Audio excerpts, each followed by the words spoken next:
Okay, welcome to the demonstration of the carbon scenario tool. What I'm going to go through today is a fairly kind of brisk walkthrough of how the tool works and the various sort of like components that it has in it and what it can do. So we're going to have a look at a bit about the background and explain how the tool was developed and why it was developed. I'll show you very briefly an overview of the various elements within the carbon scenario tool. And then take you through the different parts, which are the carbon footprinting facility, the forecasting facility and dataset requirements, and how to build a forecast, and then the scenario facility and how to build a scenario. And then finally, we just look very briefly at how to incorporate carbon reduction projects. The final bit of the webinar will just talk about interpreting the overall results that you can get out of the tool and how you can use the graphs and outputs in your climate change strategy. Please feel free to ask questions as we go through. As Rebecca said, if you just type these into the chat box, I'll stop at appropriate sort of parts and then ask if there's any questions. So don't feel you have to wait till the end. So the carbon scenario tool was really a kind of like a project that started out with the University of Edinburgh and the Scottish Funding Council. It had various objectives. What they wanted to do was to build something that would allow them to manage and report their carbon emissions to the estate and operations, but also to forecast these emissions based on various drivers that they saw to their carbon footprint. So these included things like student numbers, staff numbers, floor area, income, research activity, and things like that. The tool can also calculate the impact of carbon reduction projects on the carbon footprint. And the most important part of it really was to kind of develop scenarios, enable the university to develop scenarios to project the future carbon footprints, again, based on these different factors, also including the decarbonisation of the electricity grid. The project was part of a series of projects looking at the climate change strategy for the university. So this was just one component of it. And the tool was developed by myself, Chris Asensio at Carbon Change, and Ether. So it was a kind of joint project between the three of us and also with the university. And it went through various iterations to try and kind of work out exactly what the tool was going to do and how it was going to do it. What I want to do now is just kind of give you an idea of how the tool fits within the kind of the range of things available. Often what happens with these is that people get confused between different tools and resources available, which isn't surprising because there's an awful lot of them out there. So within the kind of the public sector tools and within the higher education specific tool area, the carbon scenario tool really fits into the data tool, the data tools side of things. So there is a publicly available tool called the Carbon Footprint and Project Register tool, which is funded and hosted on the Resource Efficient Scotland website. This tool was used as a kind of almost as a sort of like a kernel for the carbon scenario tool. So a lot of what's in the Carbon Footprint and Project Register tool sits within the Carbon Scenario tool. The Carbon Scenario tool then takes some of that data and allows us to use it to build scenarios. Both of these tools are freely available, but the Carbon Scenario tool is really aimed at the higher education sector because of the way that it looks at staff and student numbers. There's also, separate from these, there's reporting. So you've got public sector reporting, so the Public Bodies Climate Change Duties Report. In the HE specific sector, you've got the State Management Report. And there's performance improvement tools, so the Climate Change Assessment Tool and the Green Scorecard, which is HE specific. So the idea of the Carbon Scenario tool really is that it's designed for probably in-house use with outputs to go into potentially into reporting and potentially into performance improvement. But primarily, it's a data management tool. So it doesn't kind of, it fits within, it fits with things like the Estates Management Report and the Green Scorecard, but doesn't really replace those tools. The Carbon Scenario tool has a number of elements. In the middle of it, there is a carbon footprint. So it enables you to calculate your past, current and future footprint. If you want to do pure footprinting, so pure carbon footprinting, this is probably not the place to do it, because in order to kind of reduce the complexity of this, and it gets quite complex later on, there's a relatively limited number of emission factors hosted within the tool. So if you want to do very detailed carbon footprinting, then the way to do it is to use the RES tool. However, the data sets are intercompatible, and you can take data out of the RES carbon footprint and project register tool and put it into the carbon scenario tool. As with the carbon footprint and project register tool, there is a carbon reduction project section, and it also allows you to do a business as usual forecast. I'm going to talk a little bit in a while about what the difference is between forecasting and projections, because that's quite important. There is also, and this is really the bit that makes it new and novel, is that there is a carbon scenario or carbon projection module. And what this allows you to do is, rather than look at your estate per building and kind of analyze what's happening to different buildings, it allows you to build up projection based on things that you know about student numbers, staff numbers, floor area, and again, the grid electricity factor. These two different sides of it output to different areas. So you can output your forecast and you can output your carbon projection. So there's two different areas that you can kind of get a different view of what might happen to your carbon emissions over time. The carbon scenario tool allows you to go out to 2025, so it's a kind of medium-term projection tool. What you need in order to be able to use the tool for carbon scenarios and carbon footprinting is that you really need to be able to break down your footprint by campus. So the units used within the tool it goes to a campus level. It wants you to kind of like break down your emissions per campus. If you don't have campuses, you can still use the kind of concept of campus. You can call them different things, but really it's a kind of a grouping of sensibly kind of designed bits of your carbon footprint, so that you can kind of and what this really allows you to do is to grow those different parts of the footprint in different ways. So the other thing about what this tool is trying to do is there's two key questions that we ask about the future in terms of carbon footprinting. The first one is we ask where we're going. So you might have a set of actual footprints up to the current, this is 2014-15. You might then also have a projection of where those footprints will be going if it carries on as you'd anticipate. So on this graph, on the pale blue line, or the pale blue columns, this is just a kind of like an average projection based on your progress to date. So it sort of says, right, okay, there's a sort of a general decline over the period we've measured it, and if we assume that goes forward, we actually get quite close to the target in 2020 to 2021. However, if we looked at that in terms of actually saying, well, we don't think the progress is going to carry on as normal because we actually think we're entering a growth period, both in terms of student numbers and in terms of floor area, and in fact we're forecasting our business as usual to grow by 7.5%. Obviously, that takes your actual emissions up to a very different amount. So what you need to do in terms of your activity in terms of for climate change to meet your targets is very different depending on what your underlying business as usual is. The other thing that we're interested in terms of climate change strategy is we're interested in, for some reason this is not now changing slides. Am I seeing something else that you're not seeing? I think you're seeing slides. Mine's not going anywhere. Sorry. Okay. So we're just handing over control. Just bear with us 1 minute while we sort out these technical issues. Yes. So what this slide shows is that within your carbon footprint, it's likely to be made up of different emission sources.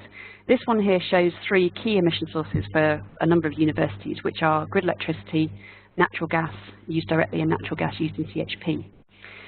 And what this really shows you is that under different scenarios, the composition of your emissions in 2014-15 is likely to be quite different from the composition of emissions in 2024-25. So if the grid is decarbonising, then the emissions that we get from the grid electricity are likely to decline over time. This actually tells us something quite interesting and quite useful about what strategy we should be employing. And there should come a point with decarbonisation of the grid where we start to think about electricity being a useful source, a useful fuel source again in terms of carbon emissions as well as in terms of convenience. We don't really know when that point is going to be achieved, and so part of this is being able to run different scenarios at different grid decarbonisation factors to work out at what point you should be able to start thinking about different strategies. The university sector is interesting, or the higher and further education, etc., are interesting in the fact that a lot of what we're doing at the moment is investing in large amounts of estates that are going to be causing us carbon emissions in the future. And so taking good decisions at this point in time is actually really important in terms of reducing carbon emissions in the future. And what this carbon scenario tool allows you to do is to start answering kind of some what-if questions. So if we move on to the next slide. Nope. So Rebecca is now going to move me on to the next slide.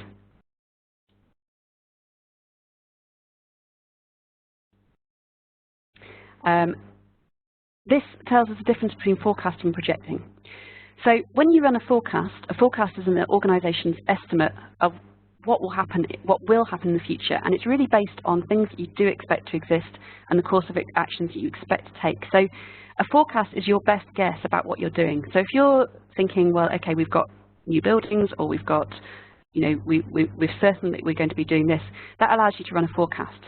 A projection, on the other hand, is a much more hypothetical kind of course of action. So it allows you to answer the kind of what happens if questions.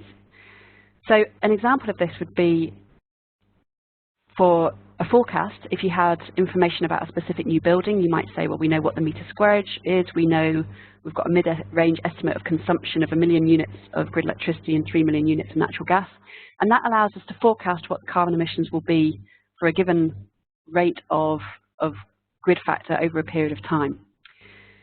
The projection, on the other hand, is a bit more hypothetical and allows us to say, okay, what would happen if we increased student numbers by 3% per year, but we increased our floor area by 10% per year? With projections, you get usually a bigger range and a much higher uncertainty, but it does allow you to take things, it allows you to incorporate the impact of things that aren't generally known or pinned down within the organisation. So forecasting tends to be a bit more shorter range, it tends to be more accurate, but it doesn't allow you to go out into the future, and it doesn't allow you easily to provide a kind of like a high and a low estimate of where you think you might be.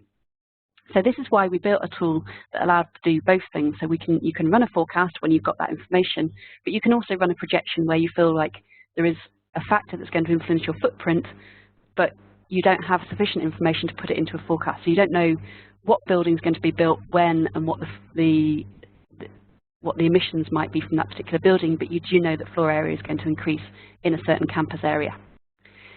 I think at this point I'll just take a deep breath and also ask if anyone's got any questions at this point.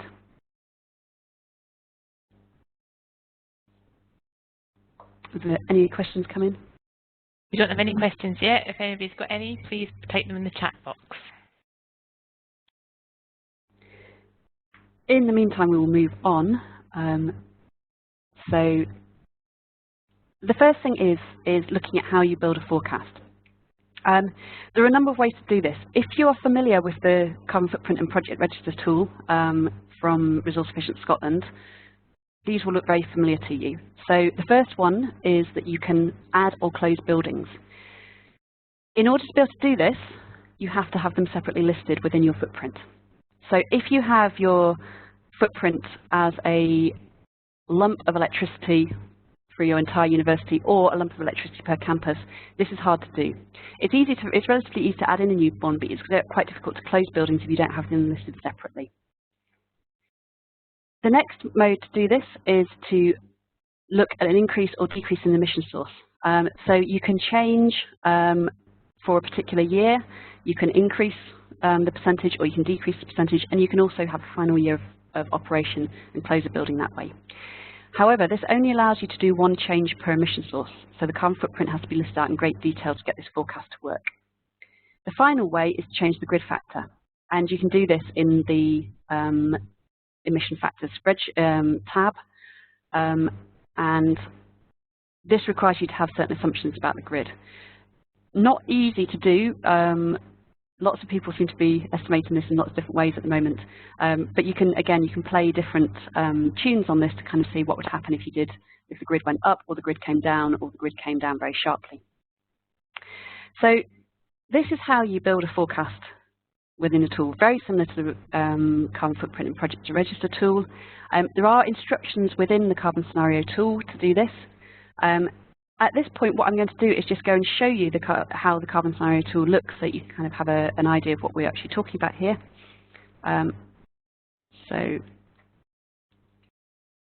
Okay.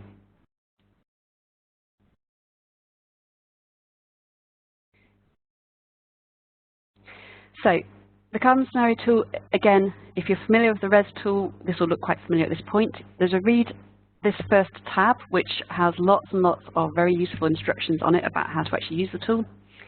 You can put your historic carbon footprint data into the tool for years. This has to be this isn't a disaggregated carbon footprint. It's a kind of a summary tab, but it does allow that data to be presented within the graphs.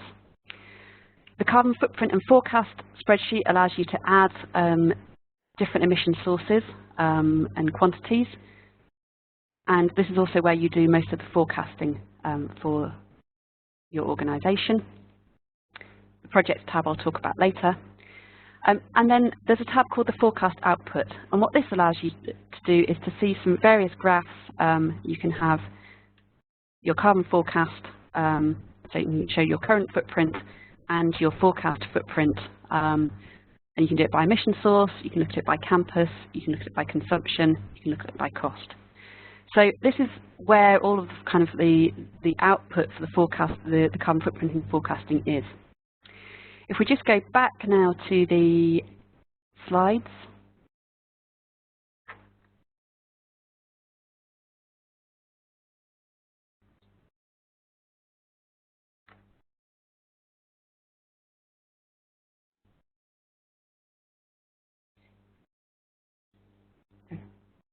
Okay. Next, let's see if I can change it now. Yes. So most of the building a forecast is probably fairly familiar to quite a few of you. As I said before, it's just an assessment of where you think you'll actually be. So you use it using buildings that you know you're going to build, and changes to emission source that you're fairly sure about. The more interesting part of this tool is what it allows you to do in terms of building a scenario. This is done in the tab called Carbon Scenario Model Factors.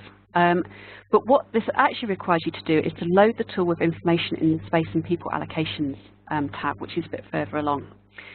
The information that you'll need for this is, I don't know what it looks like on yours, it doesn't look quite right on mine. No, okay, what I'm going to do is go to share my screen and actually share the slides on my screen. 1 second, please.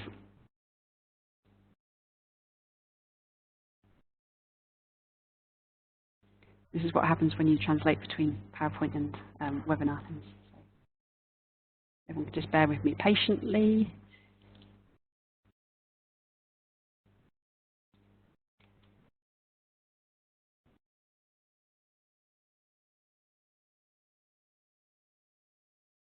I can't actually talk and open the slides at the same time for some reason.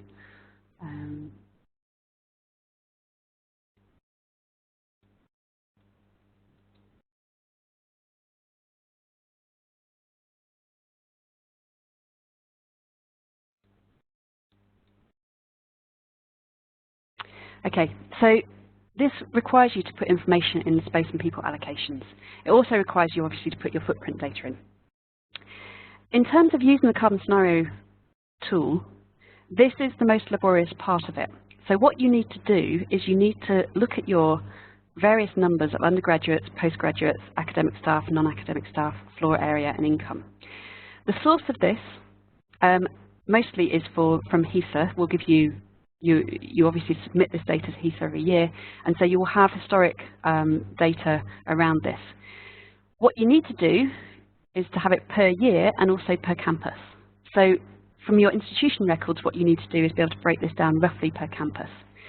It doesn't have to be absolutely precise, but it's a useful exercise to work out more or less where people are allocated to different campuses, if they are allocated to different campuses, or at least allocate rough numbers. You know, if you know that one campus has a lot of teaching in it and that a lot of the students use it, then you can maybe put 50% of your students in that campus. So it requires you to make sort of some value judgments about this to a certain extent. But once you've done this, it's actually if you've populated all of this data, it's actually relatively quick to then run scenarios. So don't get discouraged if you're kind of trying to use this and you're feeling kind of swamped by this. Once you've got these numbers in, the actual running of the scenarios is very straightforward. How does the tool work? Well, what it does is it says there are 3 key emission sources: grid electricity, natural gas direct, and natural gas CHP. There are other emission sources within the tool, so you can put in things like waste data, water, business travel data and things like that. But those are not broken down into end uses. They're seen as an end use in themselves, and they're allocated very simply. It's the 3 big sources that are the tricky ones, because what we have to think about is what are they used for within organisations, and who influences the amount that's used. So the example I've given here is for direct use of natural gas. So there are probably other end uses, but these are probably the main ones. So can be used for cooling and ventilation, can be used for catering, hot water, heating, and other. What the tool does then is it says, if we increase the number of students or the increase the number of staff, so an increase sort of building use intensity, that's likely to have an impact on catering and hot water, because it's like those are kind of user-oriented uses, but it's not likely to have a huge effect on heating and cooling and ventilation because they're building related. So what we've done really is that we've allocated the end use matrix allocates those end uses to different parts of your footprint growth.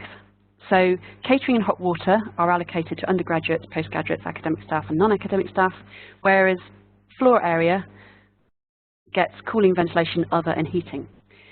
The rule with this is that we're not allowed double counting. So you can't have heating allocated both to undergraduates and to floor area. It only allows you're only allowed to allocate to they're 2 non-compatible end uses.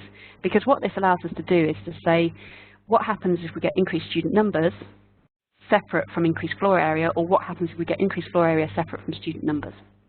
So it allows you to grow different factors that influence your footprint at different rates and still try and separate those out.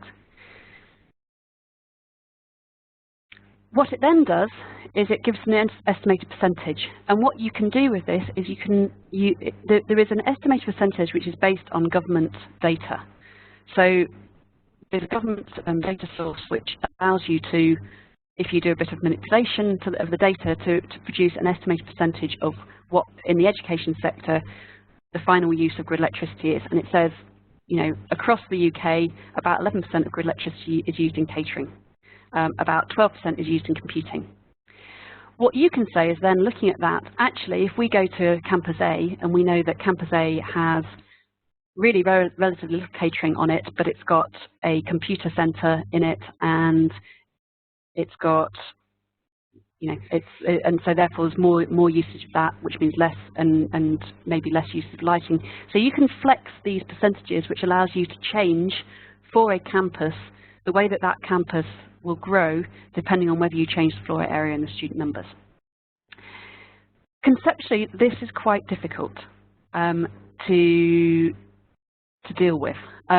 So we have set it with, at the moment, a series of, in the blank version of the tool, these are completed for you, and you can leave them as they are.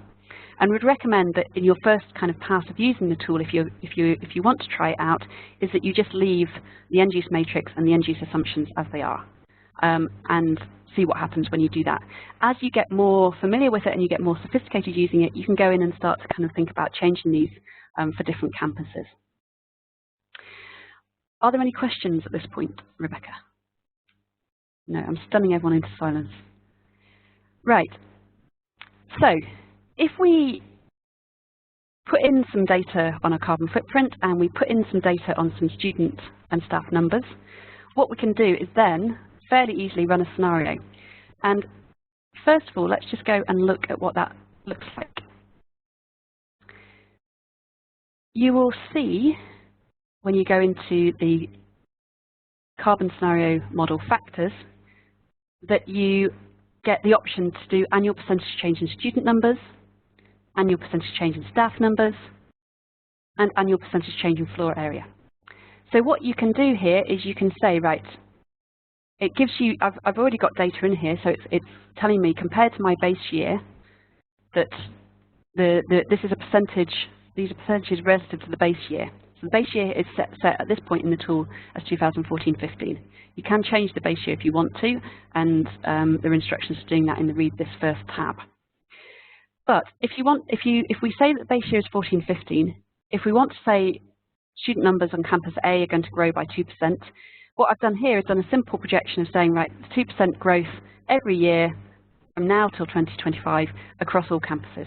And I've said exactly the same thing for my staff numbers, and I've said the same thing for floor area of campus A in this particular projection.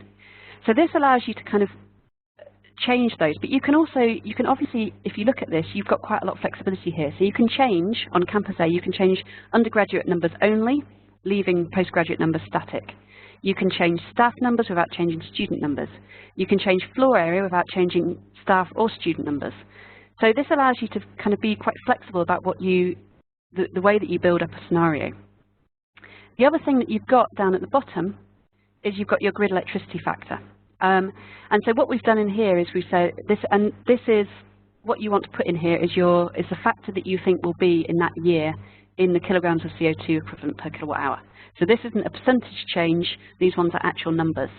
And this one I think I've put in here is a estimated 3% decrease from what I can remember. You also have a series of indicators which allows you to look at your cost of carbon and also your carbon intensity in units of tons of CO2 per £1,000,000 turnover. So in order to do that, you need to put your income figures in. What we haven't done is allow you to change your income in order to kind of impact on your carbon footprint. The reason being is that we decided when we were doing this that in actual fact we could capture nearly all of the changes that would happen to your footprint through floor area and through student numbers. Thinking that really income income allows you to increase your floor area and student numbers allow you to increase your income. There's obviously a research intensity factor in this as well, but you can do that by flexing the kind of intensity of different campuses. So for example, in this model that I've got, campus A has a relatively small amount of the floor area, but has quite a lot of the emissions. So increases to campus A has a bigger impact than increasing campus B.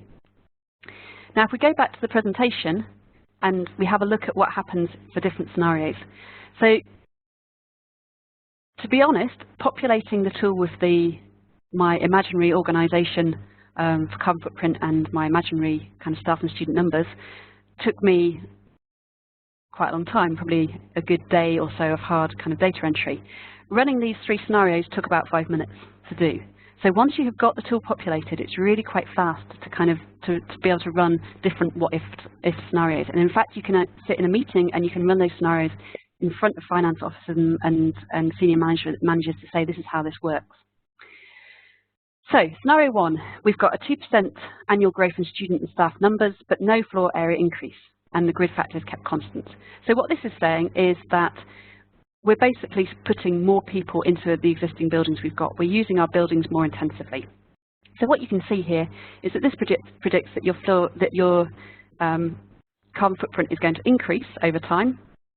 Obviously, your three key things of grid electricity, natural gas, and CHP are the things that are really probably driving your footprint.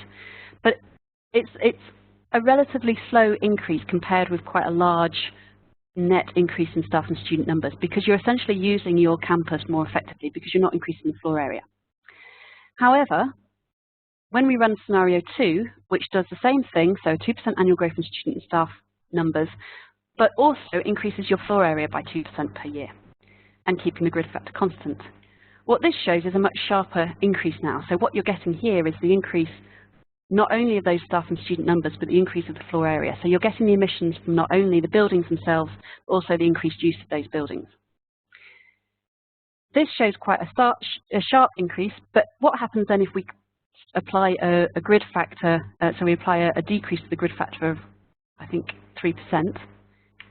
And this shows that although we're increasing our staff and student numbers and our floor area, the 3% decrease in the grid factor is actually helping keep the footprint fairly static. So you've got growth in your natural gas and your CHP usage, but your emissions for your grid electricity are coming down because your grid is decarbonising.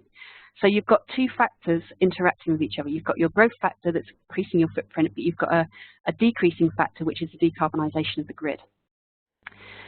So what I'm really trying to show here is that once you've got this tool populated with a reasonably rational sort of set of data, you can run lots of different scenarios, and you don't have to keep the 2% constant over the years. You can run 2% for 1 year, increase it to 5% the next year, take it down to 0%. You can run negative, so you can have decreases in staff and student numbers. There's an awful lot of flexibility within the tool once you've got this data in there, and it allows you to be able to sit in meetings and say, right, if we're predicting that we're going to increase our student numbers, this is what this might do to our footprint. Do we have any questions? No? Okay. The last thing that I really want to show that you can do is that what you can look at is not only your forecast of what might happen in the absence of you doing anything about your footprint, but you can also look at what happens when you incorporate carbon reduction projects. Just like the Resource Efficient Scotland Carbon Reduction Project Register tool, there's a tab where you can put your projects in. So what it allows you to do is to enter projects for an applicable campus, given the amount of anticipated savings and the implementation date. You can pick up this data if you're already running the project register. You can pick up the data as it is and drop it in, or you can do a higher level kind of abbreviated project register for the purpose of running scenarios. And what this allows you to do, again, is to show your management team what happens, a forecast and projection with and without projects. And again, you can look at this as carbon emissions, you can look at this as consumption units, you can look at this as cost. So the tool allows you to break down your footprint and with and without projects as quite a different range of metrics to look at. You do need to put in, the thing to be aware of this is you need to be quite careful that you get the anticipated saving and the implementation date correctly, because it will take the savings off the correct year. However, you should also be aware that when you're doing this, is the tool doesn't understand the difference between a project that saves gas and a project that saves electricity in terms of the future forecast. So if you're doing a very large project to save a lot of gas, the tool, when it forecasts in the future, will probably overestimate your gas consumption because it doesn't net off the project off a particular campus and a particular type of emission source. So that would have probably put another 100% of complexity into the tool in terms of programming it, so we didn't do that. But do be aware that there are certain things that certain situations where it will under and overestimate your emissions. The final thing that I really wanted to talk about is kind of how you can interpret and use the outputs of this tool, and I want to kind of take a bit of time to sort of think about these, and really to at this point as well to take any questions that people have got or any observations around the tool. So, thinking about how you could use the carbon scenario tool, there are graphs that are produced within the the tool which allow you to indicate the impact of growth on carbon emissions. And these graphs can be put into your carbon strategy document. They are, because this tool is designed for, it's a blank tool for any organisation to use it, you're sometimes better taking the data set and putting it into Excel and making the graph as you actually want it, rather than taking the graph as it is in the tool, because it will show on the graph all of the different emission sources regardless of whether you're using them or not. However, it does allow you to produce very easily graphs like the ones that I showed earlier of the different scenarios, and split by, you can do them split by campus, you can do them split by cost, you can do them split by just carbon emission source. So it's very straightforward to produce graphs of this, and these are useful ways to communicate with people with your carbon strategy, of saying, if we continue with our business as usual as it is, this is what our carbon footprint could look like in 2024-25. The other thing that the University of Edinburgh has probably found to be really useful is that the carbon scenario tool has helped them understand the gaps both in their carbon footprint in terms of the data resolution that they need, and also about what's driving the carbon footprint. So in a sense, what this, they feel that probably one of the most valuable outputs of this has been the discussions that have been had around it, and in terms of really kind of breaking down what the footprint is composed of and what's making the footprint change over time. And a lot of the project that we worked on, a lot of the time was spent kind of understanding the different drivers and understanding how they perceive those drivers and what those drivers might actually be doing. So the process of actually kind of putting the data in and running different scenarios helps you understand what might be going on in your footprint. Because there is a lot of potential complexity within the tool, and sometimes you get an output that you don't fully understand. This happens to me pretty much every time I run it, and I have to go back and kind of try and work out what it is what's causing a bump in the footprint in a particular campus. And usually you can go back and work out, it's like this has been caused by this 5% increase here, or that you've got a project there that's kind of that's going to take emissions off that particular campus. And again, it helps you to look at your footprint in a lot of depth and see what might be happening with it, and to really understand it.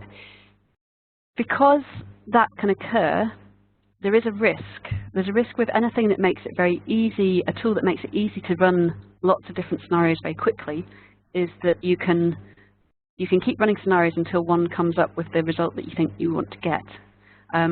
And that's always a risk. So you should really, before you run a scenario, think about what you think the scenario should produce in terms of results roughly, because that helps you work out whether you've got it right or not. Sometimes you get it wrong and the tool's right, and sometimes you get it right and the tool's wrong. But it's like the key thing is that what you need to do is actually to run multiple scenarios and understand what the range might be. So really what a scenario is trying to do is find an upper and a lower range of where you might be in the future. You're unlikely to pinpoint your footprint precisely by running a carbon scenario. You'd be very lucky to get it absolutely right, and you might get it right, but for the wrong reasons. But what it might allow you to do is to say, right, we think that our footprint will be 10,000 tons larger in 2025 than it was in the last year, and the range on that, is plus or minus 5,000 tons. So there's quite a large uncertainty around this. So what you can do once you've had a chance to play with the tool and you understand what it's producing and why it's producing this, is that you can use the carbon scenario tool with your senior management team to understand how likely you are to meet future targets. And this is particularly useful when you're setting targets that are quite long range. It's tempting sometimes to set a target that's quite long range because you think you've got more time to meet it.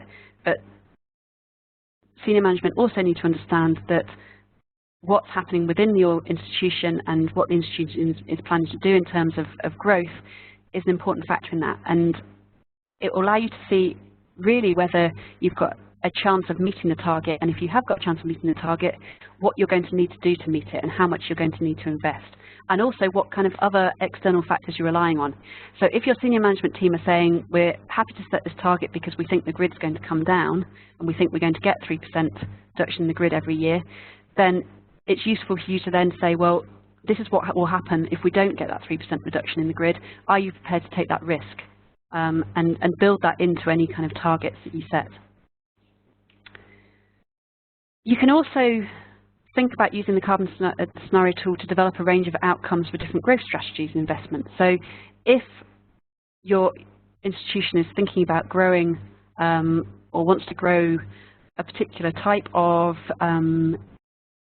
research area, it allows you to look at that in a bit more detail and say, right, okay, if we were growing, you know, this is a particularly high intensity or energy intensity use, and growing it won't grow it in the, you know, for every unit of growth we'll get a much larger increase in our carbon footprint.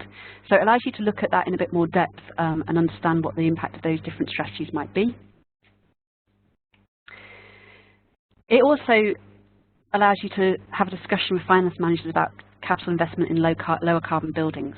And this is probably particularly around the forecasting rather than the scenario element of the tool, but it does allow you to look at to look at your footprint as in carbon intensity per floor area. And I think that what's happening a lot of the time is that we're being a bit unrealistic about what new builds are going to cost us in terms of their carbon emissions and in terms of their energy use, because we're basing those on kind of engineering estimates rather than basing them on actual usage and, you know, similar usages across the organisation. So there's been quite a lot of work done in other institutions at looking at things like EPC certificates and the relationship between the EPC expected value and the actual energy use of buildings, and realising that these aren't a particularly good predictor. So again, by having floor area and energy use in the same tool, you can start to think about what's the value of capital investment in lower carbon buildings, and are we going to see a return on capital investment in a very good building structure if we then stuff it to the gills with very expensive energy using equipment. So it's a useful kind of way to start having those discussions with some numbers. And finally, you might want to think about using it in terms of your future fuel use composition and investment strategies. As you can see, that there will come a point when, at the moment, producing electricity and heat through combined heat and power using natural gas is a lower carbon, is lower carbon than getting grid electricity. There will come a point when that's not the case any longer, at which point we'll need to think about whether the strategy would be to move back to electricity, or whether actually combined heat and power is still a good strategy, but you want to change the fuel source and things like that. So there's lots of questions to be answered and thought about in terms of future strategy and where we want to be changing our strategy. The carbon scenario tools allows you to look at where those points might be and what the thresholds for you saying, actually it's worth us looking at more seriously now at electricity as a heating fuel, because the probability is that the grid is going to become sufficiently decarbonised for that to be a good option. So I think I've managed to finish on time, which is a miracle, and Rebecca's looking slightly stunned. So I think I've got about 10 minutes left for questions. Do we have any questions? Not yet, so please, if you've got any questions, post them in the chat box.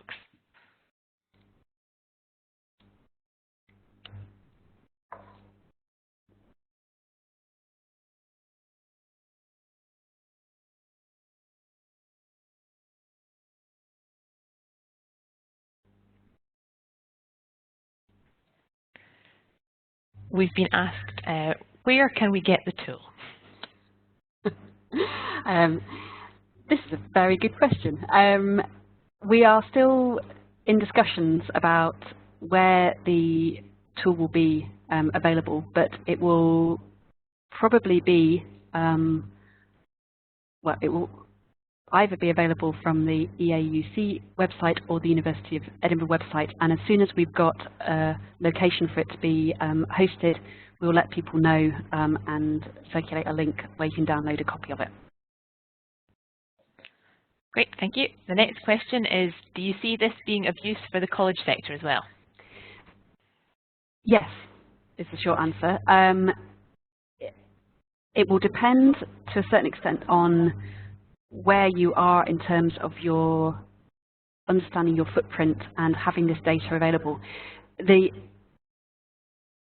tool was designed with a university data set in mind, and obviously it's, there's been more pressure on the university sector in the past for producing the kind of data that goes into this. But I think that that's probably the case now with the colleges. Colleges now, having to publish their carbon footprint through the public bodies climate duties report. So yes, I think there's every reason why this can be used in the college sector. For smaller colleges, the tool is totally scalable. It doesn't matter really whether you're an absolutely enormous institution or you're a very small one. If you're a very small one and you only have, for example, 2 or 3 buildings, then rather than have campuses, you can have your campuses actually aligned to a particular building, and it allows you to, you'll actually get much better results out of it because your footprint it's divided over less different types of space. So there's all sorts of ways you can do it, but in terms of the scale of organisation to use this, there's absolutely no problem with it being a very small college and a very large university. It's probably slightly easier for the very small college to use it. As long as you've got information about your student numbers and your staff numbers and your floor area, you'll be able to populate it and make use of it. And even if you don't have historic data, you can put as much data as you've got in at this point in time and still run scenarios based on what you think you might grow in the future. Great, thanks. So the next question is, what is the issue with biomass and why was it excluded? There wasn't an issue with biomass. It wasn't excluded. I'm just going to go and have a look. Just one second.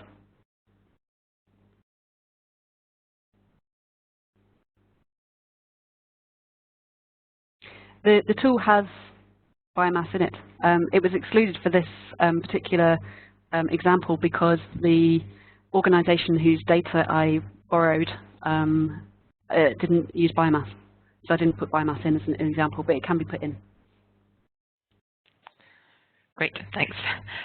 Does it have all existing carbon factors built in? No. This is probably the key issue with this at this point in time, is that in order to produce a blank version for the universities, for the higher education and further education sector to use, we needed to make it a bit simpler. And the way that to make it simpler was actually take out quite a lot of the carbon factors from it, because otherwise every single carbon factor has to be mapped to an end use and the end use matrix and things like that. So in order to simplify it down and to produce this version, we had to take out quite a lot of the emission factors. Therefore, if you want to be doing really accurate, detailed carbon footprinting, I would recommend that you go for the Resource Efficient Scotland footprint tool, which does have all of the factors that you'll need in it.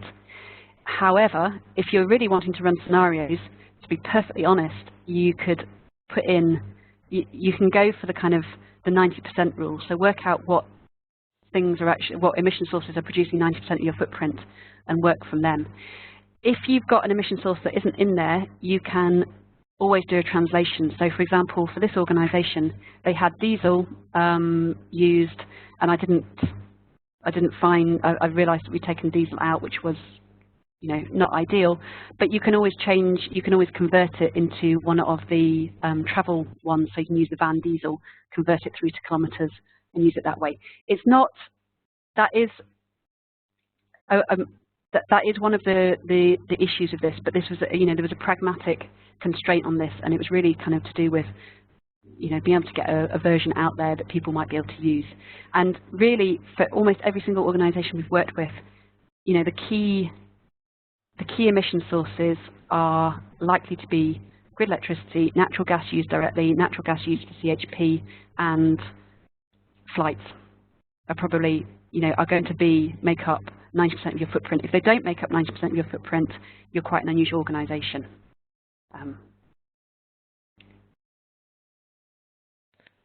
Great. And then the final question we have for the moment is, are sensible forecast emissions built in? For the grid, yes and no. There are two places where you can forecast the grid. So the first one is in the emission factors tab, and if you're running a forecast, you want to put in your forecast in the grid electricity one. And I think in the blank version we've set it as the last available known factor, which when this version was finalised was 2014-15. So we just ran it as a sort of straight, whatever the last factor known was, that was what the forecast was. You can go in and put whatever number you think is reasonable in there. And in actual fact, it's probably, you know, an important thing to do is to have a discussion within your organisation about what you think the grid will be doing and how you think you might produce that. As far as I am aware, there are no kind of government mandated forecasts for what the grid will be in the future. So we've always had to kind of come up with, like, what do we think is what sounds reasonable. The other place that you want to do this, if you're running a scenario, is that you need to put into your carbon scenario factors. You also need to put in a forecast for the grid electricity, what that will be. At the moment, this one here is set as a 3% decrease per year, because that's roughly what the decrease was between 2011-12 and 2014-15. But you can go in and put whatever in. I think when the tool is issued, those boxes will be blank, and it'll be up to people to put what they think a reasonable forecast will be in. But yeah, sorry, can I just, in the same way, the costs tab, you really need to put in, to make the cost forecast accurate for yourself and to make the scenario forecast accurate, you need to go into the cost tab. There are costs in there, but they are really fairly kind of arbitrary and basic, and we would really recommend that organisations, one of the first things they do is they go through this with a fine-tooth comb and say, right, what do we think we will be paying for grid electricity? You know, what are we paying for it now, and what we'll be paying for it in the future? And again, as an organisation, if you don't feel that you have that information, then that's probably a discussion you need to be having with your finance officers, because pretty much every organisation should be thinking about what the cost of what their fixed costs are likely to be now and in the future. So again, you need to spend more time on the ones that are going to have more influence on your footprint. So the top three: the grid electricity, natural gas direct, and natural gas CHP. Having said that, cost is incredibly important for travel. So if you've got private car use and you've got flights in there, again, it's worth looking at those, because although they won't be driving your footprint in terms of emissions, particularly, they will be driving it in terms of cost. People spend an awful lot of money on business travel. Okay, and then we've got what's more of a comment, which is it would be good if the HFE sector used a standard set of, it's just moved, a standard set of carbon factor forecasts, so there's equivalence across all institutions because we all have the same utility contracts. Is that in terms of cost? I think it came in before the cost started, yeah. People should certainly be using the same factors in terms of the emissions. The cost factors, yes, if they are the same for all institutions, but we have looked at this before for quite a lot of the public sector, and even when people think that they're on the same contract, they seem to be paying what they see as kind of slightly different amounts for electricity, because unit costs are quite a complicated thing. Generally, what we would recommend organisations do is they just go in and they get a number from their finance officer of what they think they pay for electricity in a year, and divide that through by the number of units that they think they used, and that gives you a rough unit cost and takes away the kind of difficulties of, you know, whether you've got the climate change levy or whether you've got kind of standing charges and things in there. So it's giving you a rough idea of, like, if we buy another unit, what's it going to cost us? And again, I mean, you know, if you want to, you can easily go in and say, right, okay, what happens if we run the same scenario, but we keep everything constant and and change the costs? And really, when you start out, what you want to be doing is changing one single thing at a time, because what that allows you to do is to kind of work out how that particular factor changes your footprint. As you get more experienced and better at it, you can kind of go in and change 2 or 3 things because you're fairly sure that those are the ones you want to change. But at the start, you probably just want to go in and say, right, what happens if cost of electricity goes up? What happens if the grid factor goes down? What happens if student numbers at this campus increase? Or what happens if we close this campus, and things like that? And just, you know, go for fairly simple kind of sets of scenarios to start with, while you get familiar with it.